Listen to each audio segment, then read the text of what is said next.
Salam. Pripun? Boleh, sangat. Diketok, tak berani suka awal meneh. Difoto saking mriku nggih, Pak. Difoto saking mriku. Dipasukan ekin dari jam 3. Bisa. Engko materi tak kirimi, Pak. Engko dilebokke kena ini. Oke. Assalamualaikum warahmatullahi wabarakatuh. Sebelumnya saya ucapkan terima kasih sama teman-teman semuanya. Waktu yang sudah sore ini masih berkenan untuk berbagi praktik baik dari oleh-oleh apa yang pernah saya bawa dari Solo selama 40 hari, maaf kok 40 hari. Sama 4 hari ya, sudah sore jadi sudah maklum ya Pak ya. Ya. Ini saya itu diajarkan di sana itu tentang 7 jurus BK hebat. Ini mungkin hampir mirip dengan pembelajaran mendalam, namun beda konteks saja, tapi prinsipnya pembelajaran itu hampir mirip. Nah, di sini ada yang namanya 7 jurus BK hebat. Saya langsung saja. Itu ada apa saja di sini? Ini bukunya kelihatan enggak? Depan ya. Judulnya tahu nggak ini? Belum ya? Oke. Di sana itu diajak belajar. Nah ini, diajak mengenal 7 jurus BK hebat. Yang pertama apa? Kenali potensi. Yang kedua? Kelola emosi. Yang ketiga? Yang keempat? Jaga konsistensi. Yang kelima? Jalin koneksi. Dan yang keenam? Kolaborasi. Dan yang terakhir? Menata situasi. Nah ini ada gambar apa Pak? Menurut kalian gambar apa? Air. Hah? Air. Ini apa? Ini kayak gambar kayak pendekar. Jadi kita ngibaratkan 7 jurus BK hebat itu gambarnya kan seperti pendekar semua toh? Semua seperti silat gitu loh, pencak silat ini karena kita bahwa ini adalah kita sebagai pendekar guru untuk mengerjakan dari 7 jurus ini seperti seorang pendekar. Nah ini yang warna biru, warna biru itu yang nomor berapa saja? 1, 2, 4 sampai 5 ya. Itu yang nanti itu di aspek disampaikan kepada murid. Itu bisa di pembelajaran disampaikan murid atau mungkin kita mau membangun kepada murid. Misalnya potensi nanti juga sama dengan murid, kelola emosi murid, tumbuhkan resiliensi bisa dengan murid, jaga konsistensi juga murid, jalin koneksi murid. Nah ini yang bangun kolaborasi sama menata situasi itu aspek sistem. Jadi semua stakeholder yang ada di sekolah. Bahkan sampai kalau menata situasi di sini, ini sampai ke dinas atau ini juga bisa sampai ke dinas. Kalau terjadi suatu perkara misalnya nanti apa, kita bisa melibatkan konferensi kasus sampai ke dinas. Tapi semoga saja SMP Hatam Ngaba tidak sampai melibatkan dinas kalau ada masalah. Gitu ya. Nah. Nih, mengapa sih 7 jurus BK hebat? Mengapa sih harus sampai kepada panjenengan sedanten? Itu kenapa?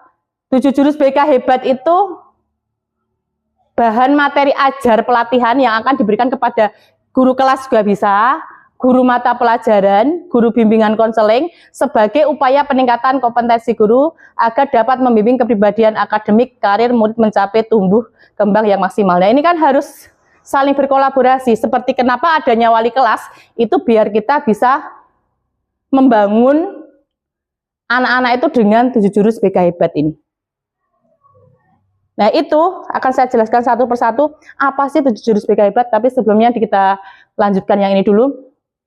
Jurus yang dimaksud itu adalah modul dengan teknik, langkah, tips, kompetensi yang harus dimiliki oleh semua guru. Jadi semua ini, jadi 7 jurus itu harus dimiliki oleh semua guru. Tadi yang sudah kita lihat di samping tadi di sebelumnya, agar dapat menjadi pembimbing atau mengarahkan murid dengan cara mengembangkan potensi murid tadi, memberikan layanan konseling jika murid menghadapi problem.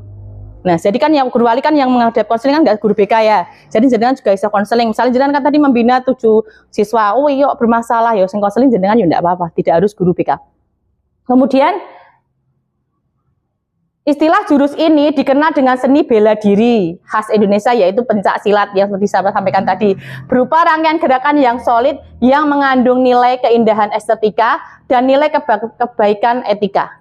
Selain itu pencak silat seni bela diri yang menekankan kelembutan, kelenturan, persaudaraan, perdamaian, mengendalikan diri dan kasih sayang. Kenapa diambil dari 7 pendekar dan diambil dalam jurus pencak silat? Itu karena kolaborasi dalam pencak silat itu bisa menjadi cermin untuk etika maupun estetika dalam pembelajaran. Nah, ini saya jelaskan satu persatu. Nah, ini tadi apa, kenali potensi ya. Kalau di sana tuh kemarin pembelajarannya ada asesmen minat bakat itu 4 JP. Jadi di sini ketika semua guru pasti semua awal itu pasti mengadakan pengen pembelajaran sebelum itu yang akan dilaksanakan berikutnya itu kan pasti pengen merancang diagnosis awal ya. Itu kan semua guru sebenarnya bisa juga saya yang melaksanakan. Misalnya saya kan asesmen tentang gaya belajar.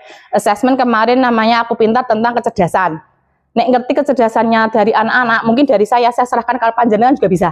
Tapi jenengan melakukan sendiri juga bisa. Nah, kalau kemarin yang saya praktekkan tuh lewat Aku Pintar. Itu saya ngetes kecerdasan intelijensi itu yang majemuk itu sama gaya belajar yang saya praktekkan. Tapi ada sedikit yang bahasa yang tidak menurut saya ke anak-anak itu kayak abot gitu loh, kayak kesulitan memahami bahasanya. Impulsif tuh kan anak nggak tahu kan. Nah, itu saya ganti, saya rubah, saya bikin Google Form. Jadi agak saya rubah, tapi intinya untuk mengetahui asesmen bakat minat. Ini kan di awal kita. Selain BK, jenengan juga bisa melakukan nanti asesmen bakat minat itu apa, biar kita langkah selanjutnya itu bisa untuk melakukan pembelajaran selanjutnya. Nah, kemudian, ini kelola emosi.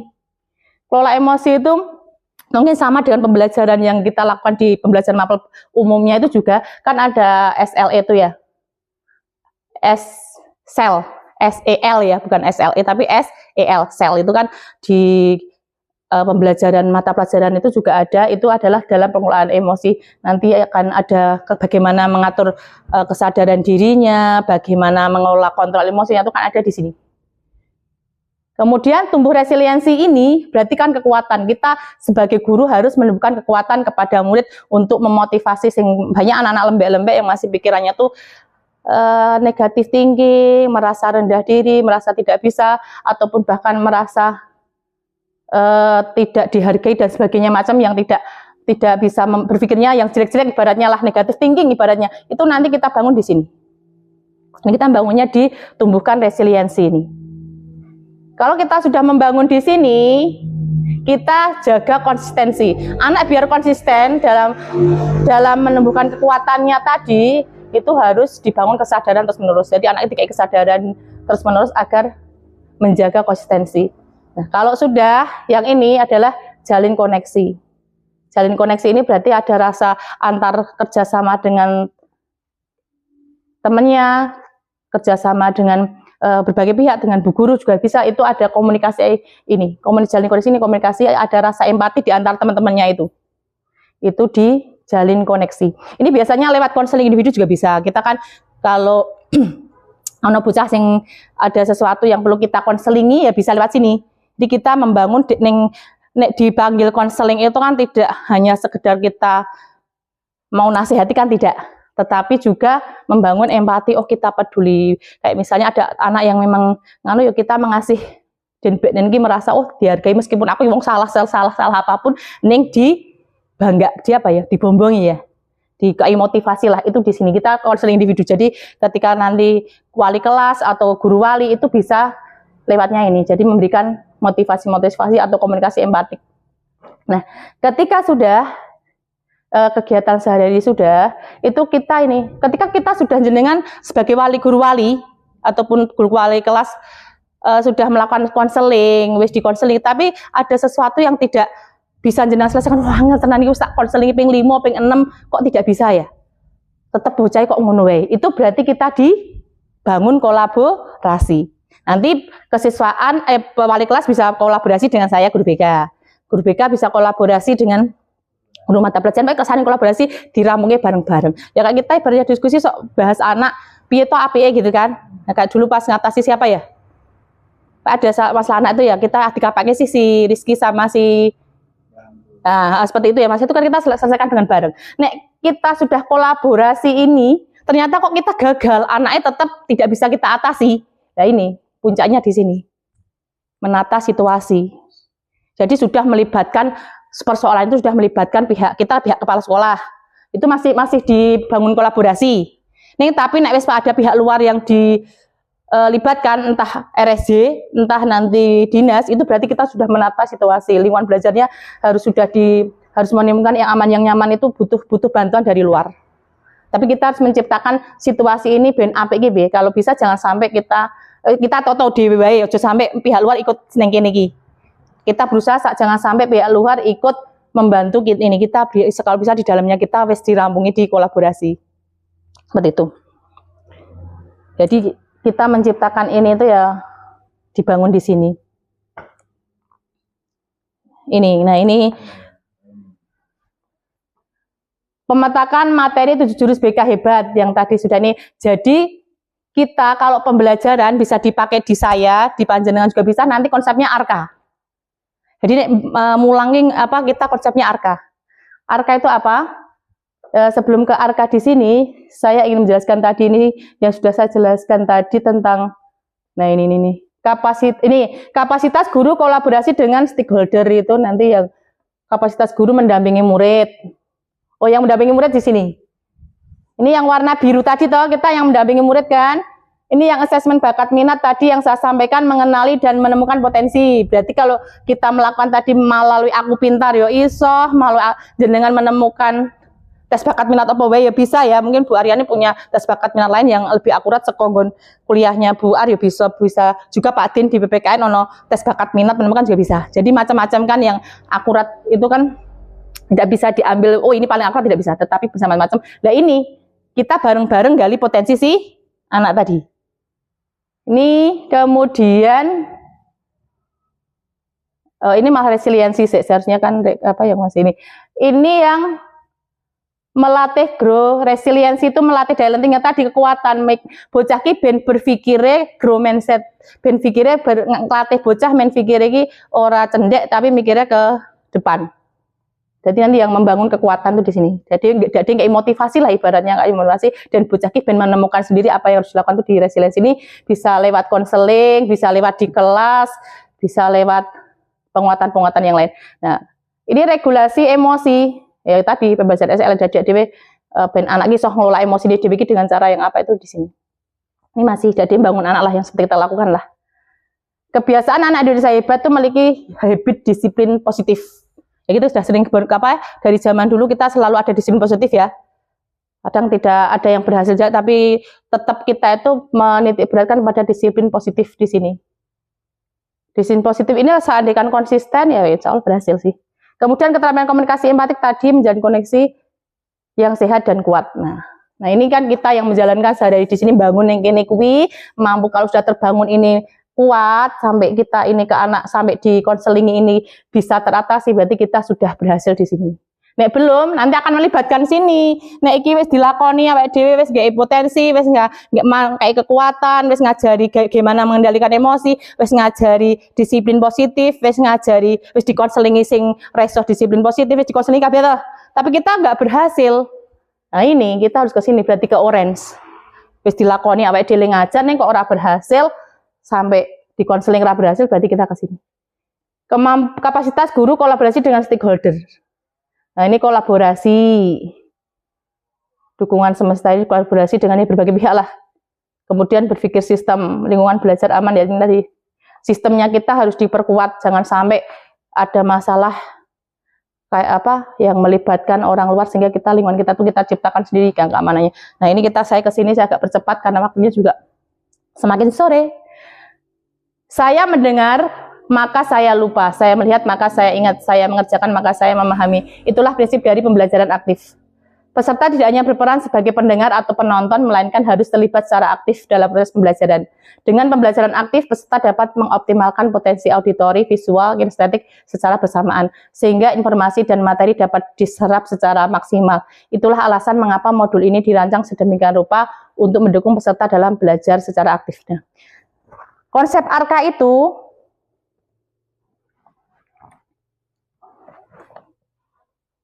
ya ini ya, kelihatan Pak. Konsep ARKA itu ya ini. Jadi ARKA itu kayak pembelajaran yang apa ya? Berarti melibatkan tadi bocah kini akan aktivitas. Itu kan berarti anak bergerak ya. Berarti anak melakukan atau anak melakukan. Berarti ini bagi anak-anak yang belajarnya tipenya kinestetik ya, gerak ya. Dia bisa di sini iso pembelajaran itu merespon di sini. Dijak obah ya, misalnya anatomi tubuh, dijak gerak tubuh, tangan gini-gini bla bla. Bocah cepat mereka membedakan itu lewat ini, aktivitas. Itu bagi anak-anak yang memiliki auditory maka gabungan. Yang R itu kan refleksi. Ini bagi refleksi ini kan bisa anak untuk timbal baliknya. Kemudian kok jadi lanjut ya? Lagi. Jadi anak kayak tadi, anak tuh pokoknya nggak usah kita nggak pelajaran apapun, nggak dimulai materi apapun, kita aktivitas sih, aja aktivitas. Nah harus dijak gawe game kartu, misalnya nempel ngitung apa, ya ngitung apa, nempel bahasa Inggris nggak apa, nggak bosek gitu loh. Jadi aktivitas sih baru setelah aktivitas mau disimpulkan dijadikan refleksi. Refleksi dari apa? Aktivitas tadi. Kalau saya kan BK berarti membangun tentang misalnya kalau emosi, tapi kalau mata pelajaran biasanya mungkin kalau Bu Ar apa ya yang bisa aktivitas ya? Biasanya kayak misalnya mengenal itu Bu, misalnya mata pelajaran itu dari sampai R. Aku mengajak bocah itu melihat kelasnya dulu. Terus bocah kan tahu ini kursinya ada berapa, mejanya ada berapa. Terus kita terjemahkan ada berapa meja di kelas, ada berapa kursi di kelas. Baru kita masukkan konsep dari standar. Oh iya. Nanti nanti terus meja kelas ya kan seperti itu toh, modelnya kan sama. Sebenarnya prinsipnya sama, tapi kalau kita terapkan ini Arka itu terapkan apa ya, runtut apik lah. Nah ini refleksi ya, ini refleksi itu sudah biasa ya kita refleksi ya. Tapi kalau refleksi ini kan biasanya kita selalu di akhir.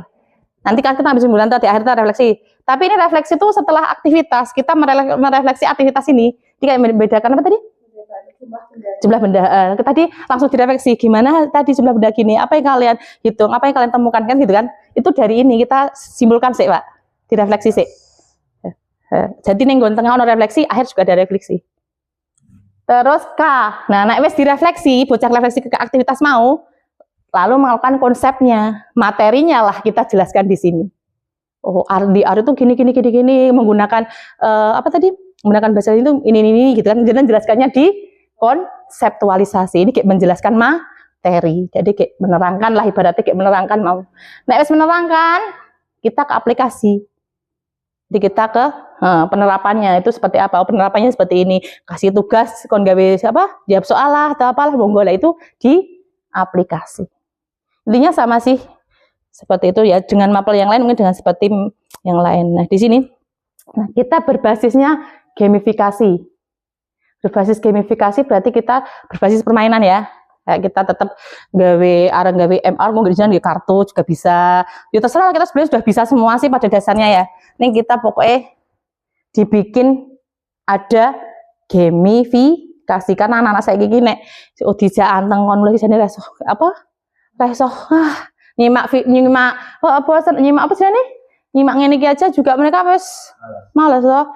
Dikai aktivitas kartu dibagi nih. Iki kartune padahal kartune asline kon jawab soal kon jipuk undian kok iki sing iki kon gawe tentang rangkai Pancasila. Iki kon jipuk undian rangkai iki kan bocah aktivitas seperti itu. Itu diajaknya Pak Mufti itu seperti itu.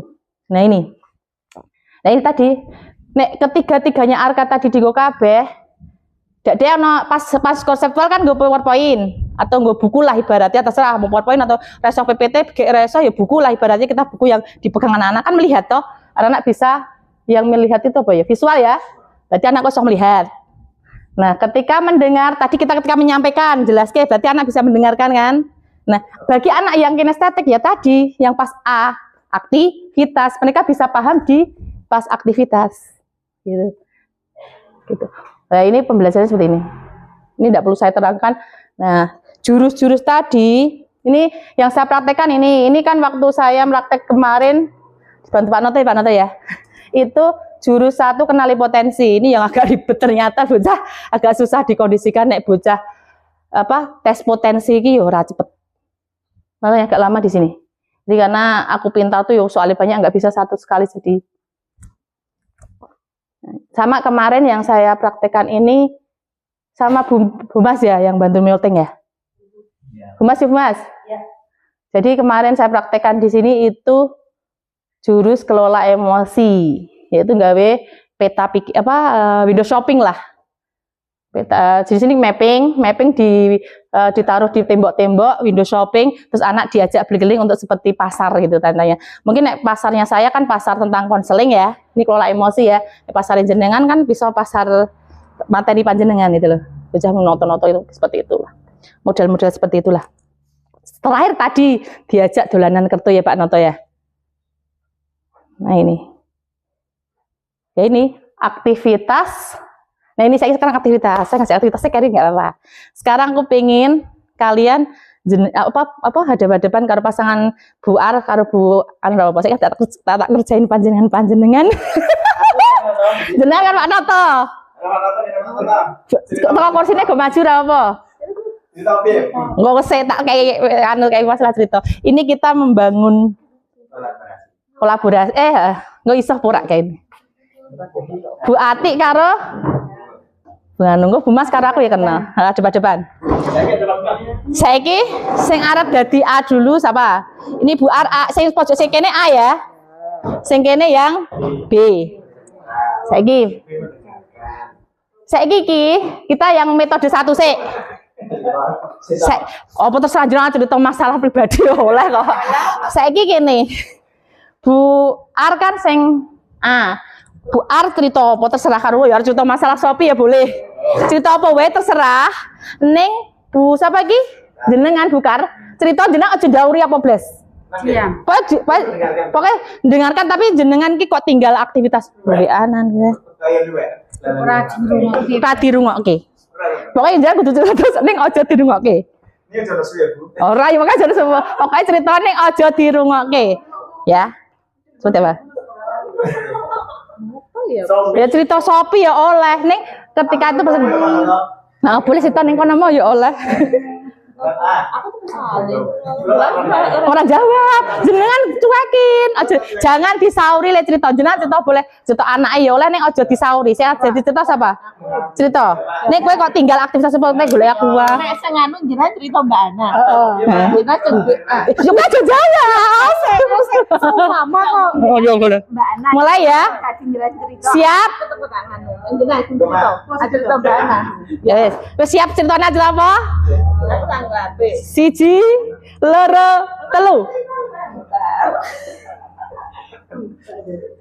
Saya cerita tuh Pak. Mau ke kan? Jangan disauri. Oh jadi nggak boleh mantuk-mantuk, nggak boleh mantuk-mantuk, orang oleh mantuk-mantuk. Pokoknya dicuekin, Pak Noto situ. Pak Noto aja digagas. Jenengan buat tinggal HP, buat tinggal ngene-ngene iki ya kenal. Ini. Iya ada ya Bu ya. Pokoknya jangan sampai digagas Pak Noto le cerita. Ini jangan siap Pak. Ora apa-apa. Ya Pak. Kenapa kok ya bisa setuju?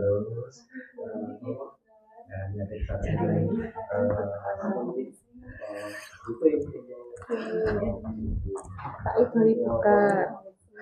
Iya. Tapi masih oleh sih buka, harus dikirim buka. Oke, cut, stop. Guys, gitu ya, lucu ya. Yang kedua, sekarang yang B. Bukar sing cerita, jenengan diem tapi ndelenge Bukar. Ngematke, jenengan nek tadi kan ora ngematke to, ditinggal aktivitas. Saiki jenengan nek aja mbok sauri, aja mbok pantuki. Aja mbok jawab. Nek mbok teko mbok delenge apa? Pak biasanya siapa sih jawab? Ya bojo Jawa ora apa-apa, Pak.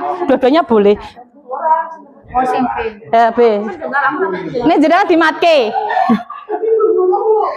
Mau biru Mbak. Ya. 1, 2, 3. Supaya boleh calon.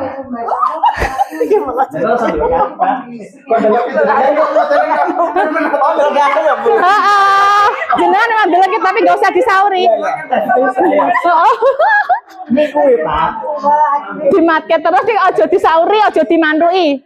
Ditambah siji. Akhirnya Mbak yang menyadari nih salah. Kalau jalur status kue jenengan.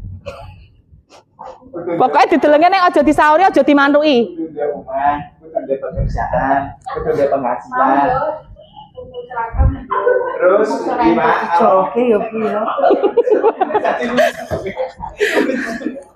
Wes, oke cut, stop. wes Yang terakhir, saiki do cerita dhewe-dhewe do curhat bareng-bareng meneh kabeh. Jenengan yo cerita iki yo cerita bareng bareng. Silakan cerita. Pokoknya dadi masa lagi dadi cerita makane kuwi. Ya pokoknya teko cerita nek saling kok cerita terus arep cerita pokoknya saling cerita kabeh. Kowe yo cerita iki yo cerita. ini luar. Luwih yo jenengan luwih sampean coba. Terserah. Ojo nyaur ora ojo kowe aja saling kotek-kotekan aja mbah jabi-jaban. Kowe cerita tentang dirimu. Jadi sampean cerita ora mau dhewe. Kowe iki pengen jual ning Buar pengen jual kowe ini ora do nanggapi lho. Dadi iki Buar mbok ngene to. Tabrak-tabrakan. Iya. Siji dipikir sih pokoknya nek anu Pak Den ya iso Pak Den aja sampe nyaur. Lah aku ki kan sesuk wis dadah aku konten ora kok ya. Pokoknya saling saut-sautan. Aja disauri aja dijawabi. Nek mbok kowe genten cerita genti. Saling curhat. Gini loh Pak. Saya hitung ya mulai ya. Terakhir ya. 1, 2, 3. Itu yang sampai di belakang kan belum.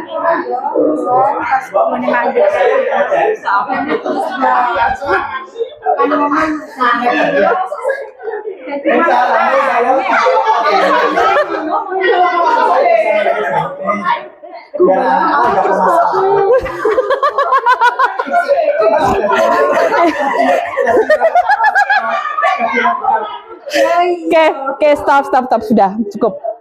Biar pas. Apa? Tuh nenek. Oke. Aku guyu. Ini aktivitas yang pertama apa? Dicuekin tuh. Cuekin. Yang kedua? Bercerita, tapi didengarkan. Mau dengar ketok toh, mau dengar ketok ora ditanggapi, luweh mau dirungok ketok ning ora dikomentari toh, di kok meh kaya cuek tapi ora ditinggal aktivitas lain, ora dicuekin tapi mau di ya dirungok ketok gitu loh. Yang terakhir saling cerita dhewe. gimana rasanya?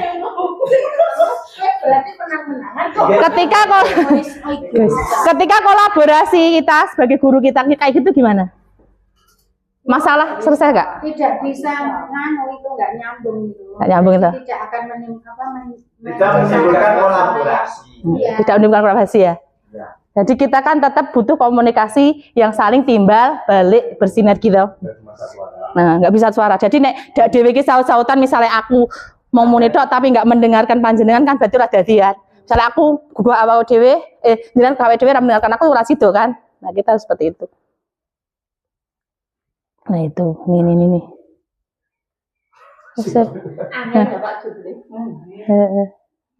Nah refleksinya dari 3 ronde tadi apa komunikasi belajar efektif? Efektif nggak? Nggak ya Pak ya? Jelas tidak ya? Dari ketiga ronde tadi apa yang harus diperbaiki? Komunikasi yang efektif ya. Kolaborasi komunikasi kudu berarti iki nek ana apa-apa ning masalah apa berarti awake dirembuk bareng ya. Ndak bisa kita berjalan sendiri. Ngomong dhewe ora iso diracet to. Dadi ana persoalan apapun di sekolah kita harus dirembuk, saling melengkapi, dirembuk bareng. Betul sekali itu. Terus apa syarat komunikasi efektif ya ini tadi ya? Harus kolaborasi. Nah, konsepnya ini dengar jang. Dengar jang itu D-nya itu dedikasikan tubuh dan jiwa kita. Nek ono sing cerita berarti dak dhewe kudu ya dak dhewe mendengarkan ya kan rasa ya lah yo mesake men Bu ar yo wis ora apa-apa Bu ar itu meneh misalnya gitu kan itu berarti dak dhewe ikut jiwanya ikut. Ekspresi diperlihatkan. Ya berarti ekspresi awake dhewe nek ana sing cerita sedih berarti melu sedih. Ora ngakak. Koncone bingung, harus diguyoni. Kita ya ada dak di ngono ki ya. Kita di situ gitu ya. Aduh ya Allah, enggak apa-apa. Terus netral posisinya harus netral, ora ditambah-tambahi, ora gawe susah, ora dibumbon-bumboni. G, gangguan hilangkan. Berarti apa yang ada mengganggu itu kudu diselesaikan, dihilangkan. Ada solusinya. Amati itu pembicaraan, berarti diamati pembicaraannya itu diamati. Diamati berarti direspon, ramung dinengke wae. Nah, jangan dipotong. Berarti ben sing ngomong kayak mau. Kadang saya juga sering ngomotong. Apa? Ben ramung sik ngomong gek ditimbali. Tapi kadang kalau kita lagi diskusi apa lagi excited kayak kanu mesti nyelosek ya kita ya. Nah, itu kan kadang tidak sengaja tuh. Seperti itu. Seperti itu. Jangan dipotong. Nah, iya gitu sama anak ya gitu, sama kita teman juga seperti itu. Nah, itu ternyata konsep-konsep ini yang perlu kita kembangkan. Nah, silahkan aplikasi ke ini kita aplikasikan kita sebagai guru wali. Itu maksudnya saya di sini 7 jurus BK itu kayak gitu. Itu secara singkat saja sih belnya nek dawane per item nanti banyak. 4 hari nanti ini cukup satu kesimpulan saja. Kita simpulkan sebelum pulang. 7 jurus BK hebat adalah kerangka kerja bersama. Ini bukan hanya tugas guru BK, melainkan peta jalan yang harus dihidupkan oleh setiap guru di semua mata pelajaran. Tujuannya satu, menciptakan murid yang berdaya di pusat melalui 7 langkah ini, mulai dari mengenali dirinya sendiri hingga memiliki ketahanan diri dan didukung oleh lingkungan yang kolaborasi. Nah, kalau kita sendiri bisa kolaborasi, maka akan tercipta sekolah kita yang bagus. Nah, inilah kita foto kita yang sedang berdiskusi. Ini foto kayak lagi nampang, Yono nampangnya ke action. Mungkin itu aja sekilas sedikit tentang praktek saya waktu di mana itu namanya BBGTK Solo, hingga sampai saya minta bantuan teman-teman untuk minta bantuan Bu Mas, Pak Noto dan yang lain ketika pelaksanaan di kelas dan juga hari ini. Semoga apa yang saya sampaikan ini sedikit aja ini bisa membawa manfaat untuk kita ya. Kedepannya kita dapat membangun startup ini dengan kolaborasi yang solid, yang meskipun kadang sering kita masih el-elan, kadang kita masih apa ya, kadang saya juga panas juga gitu, tapi kita tetap satu kesatuan. Semoga startup kita tetap kolaborasinya baik. Gitu aja nggih. Terima kasih. Beda pendapat itu adalah betul sekali nggih. Itu saja saya akhiri. Terima kasih. Assalamualaikum warahmatullahi wabarakatuh. Waalaikumsalam warahmatullahi wabarakatuh. foto apa? Foto ya foto.